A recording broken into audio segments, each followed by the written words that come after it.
Hello, everyone, and thank you for inviting me to talk about neurodiversity challenges to the railway industry. Just my background. So I spent over 25 years as a London Underground station supervisor before I started doing this kind of stuff full time. So I founded Red in the Spectrum, which provides training and other organisational support services to organisations to help make them more neuro-inclusive. I'm also a railway content writer, and I'm autistic. I am awaiting official confirmation of the bleeding obvious, which is that I'm also ADHD, and I have specific learning difficulties of a dyslexic type. And what I want to talk about is neurodiversity 10 challenges to the railway industry. And the reason I want to talk about this, and the reason why I put this list of 10 things together, is that everyone's talking about neurodiversity these days. It's a real kind of virtue signaling thing that every industry and every employer likes to be able to tick a box to say that they're aware. And yet there's still kind of a gap between that and what we're doing in practice. So there's 10 things that I want to challenge the railway industry to think about. I'll give you the list of the 10 and then I'll say a bit more on each of them. So number one, don't just adopt the social model of disability, apply it. Number two, awareness is not enough. We need action. Number three, reasonable adjustments for neurodivergent individuals are good. Change for everyone is better.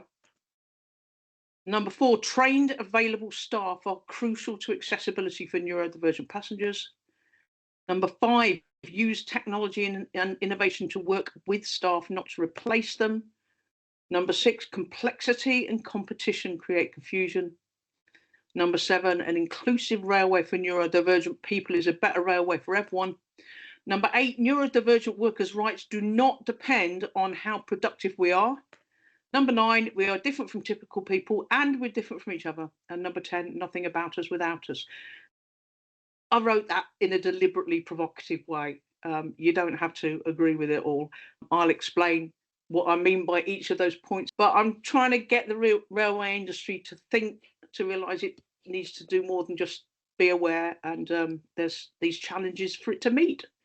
So number one, don't just adopt the social model of disability, apply it. When we talk about models of disability, we're talking about ways of understanding disability in society. There are quite a few of those. There's two I want to concentrate on: the medical or individual model and the social model. The medical model is kind of like the traditional way of looking at disability, which is, oh, look, a disabled person, they're a bit broken. That's a shame. So disability is an individual problem where disabled people need to be fixed. Social model was developed by the disabled people's movement in the 1970s as an alternative to that, to say we're going to separate the ideas of impairment and disability and say, well, you might have an impairment, but disability, what you're disabled by, is by barriers that are put in your way by society. And I think we have to tweak this model a little bit for neurodivergence, because for a lot of neurodivergent people, our neurodivergence isn't even an impairment, it's a difference. Or maybe it's a combination of impairment and strength. But we are still disabled because we're disabled by the barriers that society puts in our way. And you'll find that a lot of railway employers have a piece of paper somewhere that says, we support the social model of disability. So you need to not just adopt it and blog about it, you need to actually put it into practice. I want to give you an example here. I want you to imagine you've got a neurodivergent worker, specifically a worker with ADHD, who's having problems at work and goes to have a chat with their manager. And the manager might ask, tell me how your ADHD causes you problems at work. And, you know, that sounds quite helpful. But actually, I want to suggest that that's the wrong question. And a better question would be to use a social model approach and to say, tell me how work causes problems to you as a worker with ADHD. That difference might sound semantic, but it's not really. If you think about it in practice, in the first version, the medical model version, tell me how your ADHD causes you problems at work. The worker has got to then basically slag themselves off for the duration of the meeting. So they're going to go, well, I can't concentrate in those long meetings we have every Monday. And, you know, I'm always getting distracted.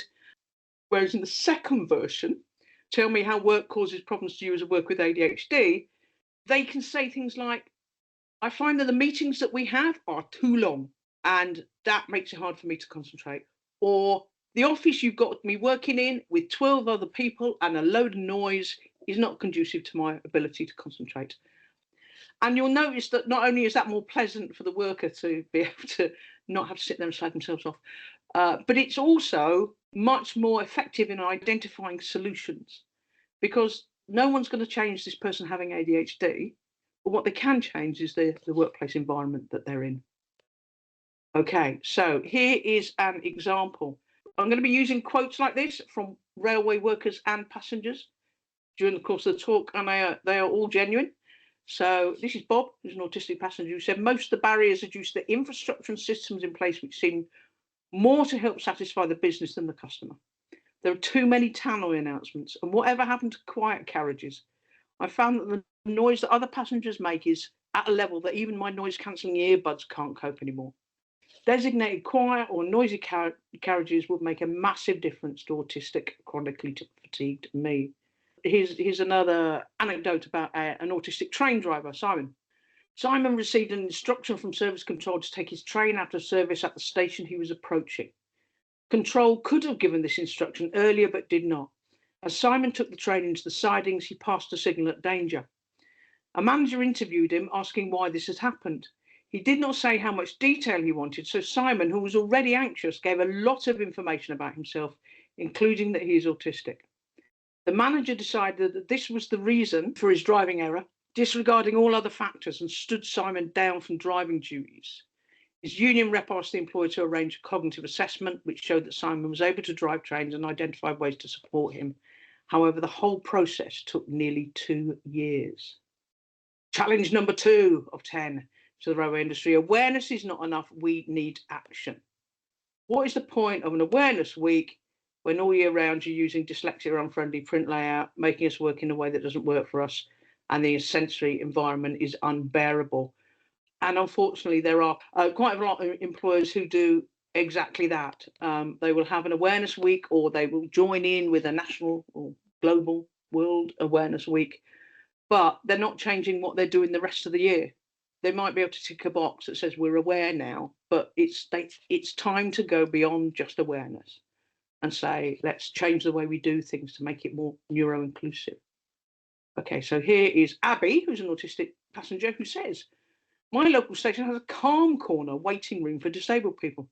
Being able to wait somewhere quiet with low lighting has meant I felt able to travel further. I can recharge my batteries and have a more successful rail journey. Waiting on the platform was overwhelming because of crowds, noise and lights.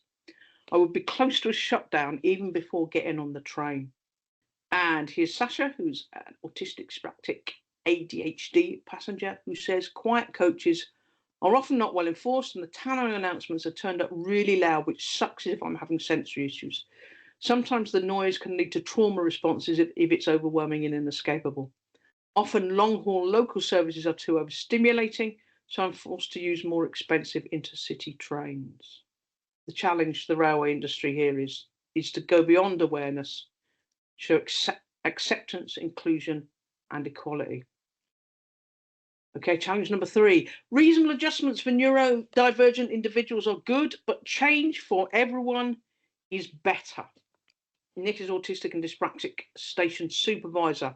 Nick works on a group of stations, 2 of which have bright fluorescent lighting in the control room, which makes Nick distressed. He finds the work uniform synthetic material uncomfortable, and the company is taking a long time to provide uniform in cotton. Nick plans his schedule for each day in advance, so when his duties are changed at short notice, this is upsetting. His manager agreed adjustments that he is not given duties on those 2 stations and that his duties are not changed at short notice. However, Nick has repeatedly found himself being allocated duties at the wrong stations and having his duties changed at short notice. And that shows, I think, one of the shortcomings of relying on reasonable adjustments for individuals, because they get dropped. They get lost. They often don't get enforced properly. Whereas if you can make a permanent change that affects everybody, then that takes away the need for that. So, for example, with Nick, rather than saying we won't allocate you duties in the stations with fluorescent lights and then allocating them to him anyway, it would actually be better if this company got rid of all the fluorescent lights and replaced them with dimmable full spectrum lighting.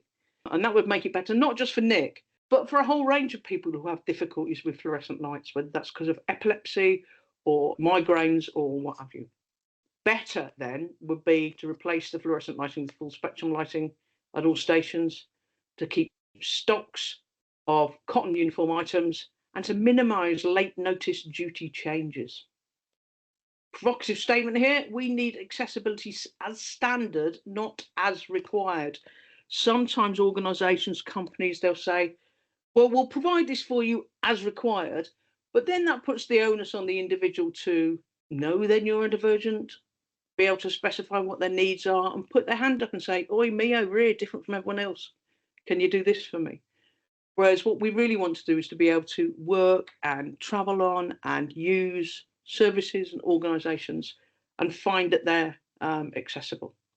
And one of the reasons for this is because not every neurodivergent worker knows that they are neurodivergent. James is a neurodivergent signaller. And he says, the big penny drop moment came when I invited our local IT agent who is autistic to speak to us about neurodiversity. I related to everything he was saying. It felt surreal. How could I, having spent nearly 2 decades in safety critical jobs, have something wrong with me? Then it dawned on me, it's not something wrong. It's simply that my brain is wired differently, and in some cases, this is a distinct advantage. In the health and safety projects I've run, the thinking outside the box that comes with my neurodivergence has been a big part of the success. Despite my initial concerns about how my manager would react, would I be taken off safety critical duties, I've received nothing but support. Okay, challenge number 4. Trained available staff are crucial to accessibility for neurodivergent passengers. Accessibility isn't just about step-free access, it's about staff availability to help people. So here is an example from Laura. So Laura is dyscalculic passenger, and she says, I don't like using the ticket machines at railway stations because I have dyscalculia and I find them confusing and intimidating. I much prefer to speak to a human being who will advise me on the best route, the cheapest ticket, the right platform, and I can trust that they will get me to the right place. I can ask a person questions without committing to buying a ticket. And another example from Verity, who's an autistic and dyspraxic passenger. And Verity says, my experience travelling overnight on the sleeper train was overwhelmingly positive. From the moment I boarded the train in London, I just felt safe. I never told anyone I'm autistic and dyspraxic, but it felt like the uniformed rail staff just knew I may be more vulnerable than their regular passengers and acted accordingly. Mostly by checking in with me regularly, making sure I was okay, comfortable, and showing me where to stow my bags. The return journey was even better because there was a buffet car and the man working there was a legend. And once again, I felt safe in my seat all the way to London. Challenge number 5, use technology and innovation to work with staff, not to replace them. So Paul is a passenger with Tourette syndrome. And when you will remember a couple of years ago, the government planned to close all the ticket offices, and then there was such a kind of uproar and opposition against that they backed down. And Paul, passenger with Tourette's at the time, said this: anxiety and stress exacerbate the condition. If I try and stop the tics, it's suppression and a bit like fizzy pop. Once that lid just comes off, the pressure is going to release all at once and have a tic attack. Every time you go into the ticket office, you're dealt with compassion and empathy. That's something machines can't do. I can't walk up to a machine and say, listen, I've had a hard time, I've missed my train, the train's been late, please can I upgrade my ticket? Davey, who's a dyscalculic boundary inspector. So Davey's employer changed the way he had to record data. Instead of writing on sheets, he now used a tablet computer. He struggled with this, but was unsure why. Davey sought help and was diagnosed as dyscalculic. By this time, he was off sick with stress. He and his manager agreed a phased return, working 2 days a week, then 3, and so on until he was up to full hours. During this time, he would receive support in the new ways of working and would carry out alternative duties. So obviously we want to harness new technology, don't we, for the future of the railway. But it has to be introduced in a way that works with our existing staff, rather than thinking, oh, if we put this bit of tech in here, then we can cut the number of staff. Having it working with staff is much better. Challenge number 6 to the railway industry: complexity and competition cause confusion. And we don't half have a bit of complexity and competition in the railway industry, don't we? So here's Laura again, remember, our dyscalculic passenger. She says, numbers tend to swim and merge in front of me. So even though I think I'm making the right choice, my choice is very often incorrect. It can prove very expensive. Incorrect destinations, which I then need to find my way back from. Missed appointments, messed up holidays, ruined evenings, and entertainment and burning anxiety are just some of the consequences. If I get the wrong ticket, not only is my journey at risk, but I may be subject to a penalty fare. And Sasha, who we heard from before, let's hear from him again. He says, navigating pre-booking tickets, especially with all the myriad of different rules for off-peak and super off-peak on different networks, can be incredibly confusing, especially now that most travel requires pre-booking. That process needs to be made simpler, less stressful, and cheaper. Next challenge to the railway industry. Number 7, an inclusive railway for neurodivergent people is a better railway for everyone. You know, when we're lobbying for railway companies to become more neuro-inclusive, it can come across like we're lobbying for the concerns of a minority, neurodivergent people. One of the key things we need to get across is, look, if you make the railway better for us, you're actually making it better for everyone. Here is an example, okay? Electrification. One of the biggest improvements you could make to rail travel for neurodivergent people is electrification. Britain is well behind most of Europe in the pace at which we're electrifying our railways. And people tend to think of that as about things like health and carbon emissions, but it's also about neurodiversity. So electrify the railway, it becomes much better for us because of reduced sensory distress from noise and fumes, but it also reduces cancer risk by taking diesel emissions away, and it's more environmentally friendly. Another example is that clearer navigation for neurodivergent passengers is clearer navigation for everyone. Particularly big stations can be really hard to find your way around because of this sensory onslaught from information here and adverts there and what have you. We could improve navigation a lot. And if we improved it thinking about neurodivergent people, if we make that clearer for neurodivergent passengers, then it's not going to make anyone else get lost, is it? And in fact, it's going to help some other people find their way. Challenge number 8 is neurodivergent workers' rights do not depend on how productive we are. First point here is that, yeah, a lot of us are very productive and a lot of us are really sick of our skills and abilities going unappreciated and unnoticed. So, for example, dyslexia. Everybody knows. I bet if you stepped outside wherever you are now and asked the first 100 people who walk past, what can you tell me about dyslexia? 99 of them would be able to tell you that dyslexic people have trouble with reading, writing, spelling. You'd be lucky if one of them also knew that dyslexic people have a significantly better than average spatial reasoning ability. And yet that is just as true of dyslexia as the problems with reading and writing and spelling.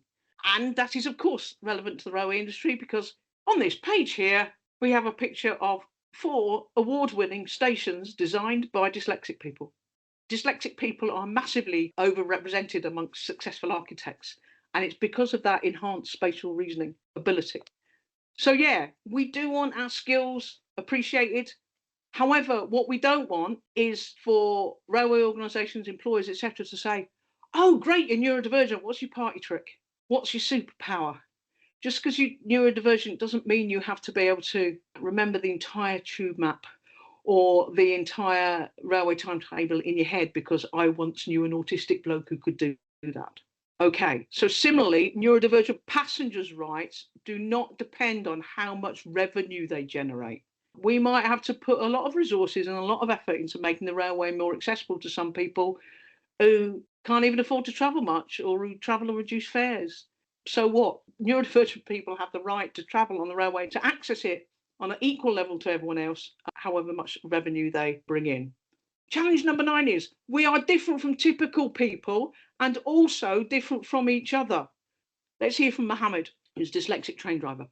School put my difficulties with English down to me being Pakistani and did not consider dyslexia. I was put in the remedial class where all the thickos went. Although I was not good academically, I was good practically. I started work on London Underground. When I had to write a memo, I would struggle. A workmate mentioned dyslexia and I got an assessment through work. It was amazing to find out I was dyslexic, not stupid. I started using coloured overlays on my timetables and got extra time in training and exams. Coming out as dyslexic took a few months. I'd recently come out as gay, which gave me more confidence to come out as dyslexic. There's still, I think, quite a widespread stereotype that if you mention neurodivergent, people think of a nerdy white bloke. And obviously quite a few neurodivergent people are nerdy white blokes, and there is nothing wrong with being a nerdy white bloke. Some of my best friends are nerdy white blokes. However, lots of women are neurodivergent, lots of Black and ethnic minority people are neurodivergent. And this needs to be noticed and factored in with the work that we're doing. So here's another example from Colin. Most of Colin's workmates rely on written instructions and training, whereas Colin works better if things are explained to him. His boss did not do this, so he ended up interpreting written instructions, getting things wrong, and then getting disciplined. This is an example of how we sometimes do things differently. And because we do things differently, things need to be available in different formats. Colin's boss needs to understand that they can't just produce a sheet of instructions and give it to everyone, because that's not everyone's preferred way of learning. With Colin, and no doubt with other people, they need to talk them through it. Here's Philip, who's track inspector, has Tourette's. My tics are different in different situations. Sometimes I involuntarily say what my plans are for the next day. Sometimes if I have a word on my mind, I will say it involuntarily. And if people don't know I have Tourette's, they can misunderstand my intentions. At work, I have a routine. My inspections are set out every 9 miles. I know what I'm doing every week, and I don't like it if my employer changes my routine. People think Tourette's is just about tics, but it's also about how I organise my life and the environment around me. Management have had to accept that I need my desk to be arranged the way I like it, and for others not to mess it up. Tourette's itself doesn't cause me a problem. Sometimes other people's behaviour does, and sometimes structural barriers such as routine changes do. So there again, you have an example of how someone's experience as a neurodivergent railway worker. It's about more than just the stereotype. Okay, and the final challenge, number 10, nothing about us without us. This has been a long-standing slogan of the disabled people's movement, because for any marginalised group, I think you want to insist that nothing about us without us, but particularly for disabled people, because we are so used to being talked over and talked about and not having our own views and experiences listened to. One thing I would mention in this is one way of amplifying the voices of neurodivergent workers is for railway companies to work with their trade unions. Both the RMT and the TSSA do quite a bit on the issue of neurodiversity. So, Red in the Spectrum, that's my trading name basically, providing training and speakers and support services, and our new thing is neurodiversity audits. So get in touch if there's anything we can do in your department where you work, etc. And we also provide training courses, and currently in discussion with Neurodiversity in Rail about doing a residential summer school each year specifically on neurodiversity in the railway industry. Oh, look, thank you for listening.